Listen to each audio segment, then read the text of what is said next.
Here with head coach Brad Laird. The Demons preparing for their home opener. And coach, I know you talked about last week how much you like going on the road. I think everyone in purple and white likes playing here at Turpin Stadium, and I know you're ready to see that for the first time in 2019. Yeah, there's nothing like, being able to run out in the purple smoke and our fans and our community and here on campus. I mean, there's not a better feeling than that. When I talk about going on the road, it's the aspect of our team being together, for those 2 days. But, I mean, it's going to be quite different than what our guys experienced last week. I mean, last week there was, because the visitor side was condemned, there was nobody there, literally. And, so it's going to be a great experience for our guys. And that's what they come here for, the opportunity to run out the purple smoke, to play here in Turpin Stadium. So, this being our first home game, to say we're excited is the least we could say. You've had a chance to watch some film now from that game at UT Martin. I think the positives early were very obvious. The offense played very well. Going back and looking through film, what were maybe some of the other things that, to the naked eye, you or some of the average fan didn't see that was done well? Well, you never know watching the game live or listen to the game on the radio. I mean, our guys played hard. I mean, our guys were on a bus, I think 18 out of 48 hours. They got off, played a 4-hour game, a hard-fought game against a team that has been consistent over the last 14 seasons. But, we talked about starting fast, and offensively we did that, scoring 3 out of the first 4 drives. And even defensively, you look at the first 2 drives. The first drive we give up a 3rd and 6. I had an opportunity of a sack, and then I think the next drive it's a 3rd and 39. And, we get a roughing the passer penalty, which gives them a first down. They go down and score. But the thing that I talked to our guys about was at some point during that game, and there was a couple of different instances, is handling adversity. So all of a sudden, bam, we're down 14-7. We're on the road after a quick start offensively, but we bounce back and we're able to go up 20-14, and that's with some missed opportunities. The field goal that we missed right before half, the extra point that we missed. Plus, with 3 minutes left in the half, Epps' arm gets hit. We're driving there to go in and score. So, we had some opportunities there in the first half to really, I know it was 20-14, but to really expand on that, but did not. And then we had some misfortunes in the second half with, kind of went back and forth. Neither offense could really get going. A couple of special team miscues. The next thing you know, we're down 28-20. But we fight right back. 5 minutes left to go in the game. We're on the plus 30, going in to score to tie the game up. And, we made a mistake there, which, they, give them credit. They took advantage of the opportunities. You guys, I think, as coaches like to say, sometimes you make the biggest improvement from week 1 to week 2. Where do you think your team will make that improvement going into this week? Well, I think the consistency. You look at all 3 phases.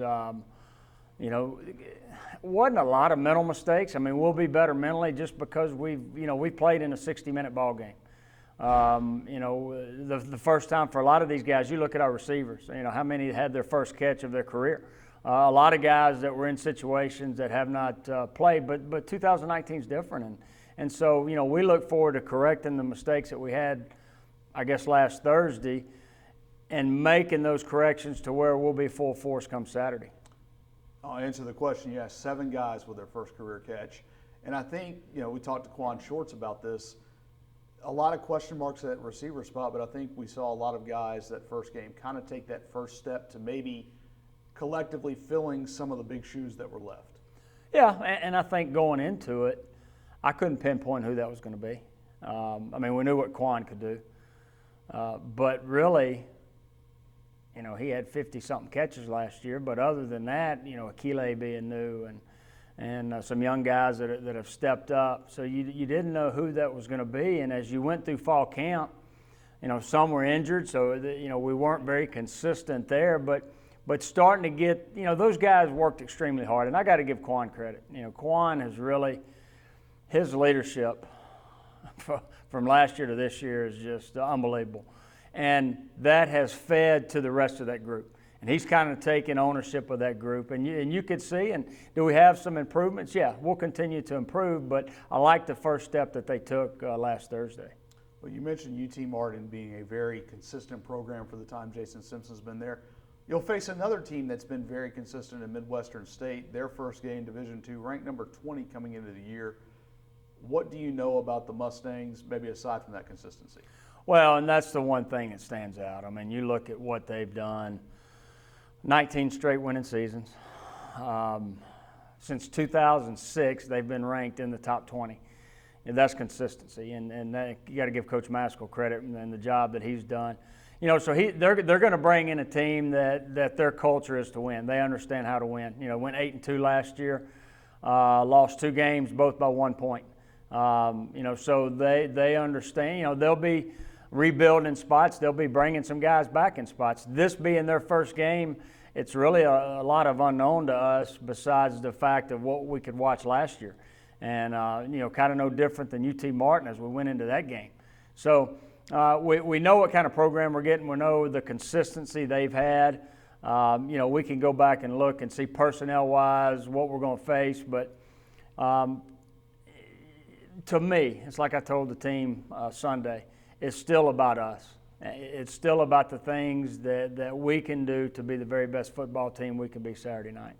It'll be a unique situation for them. They haven't played a Division I team, I think, in 16 years. So is it maybe similar, although not with the state aspect to it, but to next week when you guys go down to LSU, them coming over here, a chance to take on a higher division team has be a little bit more motivation for them as well. Yeah, I mean, they got a couple things. One is just like you talked about. I mean, you look, you know, over the past weekend, the FCS schools playing FBS schools, or some Division II schools playing FCS schools.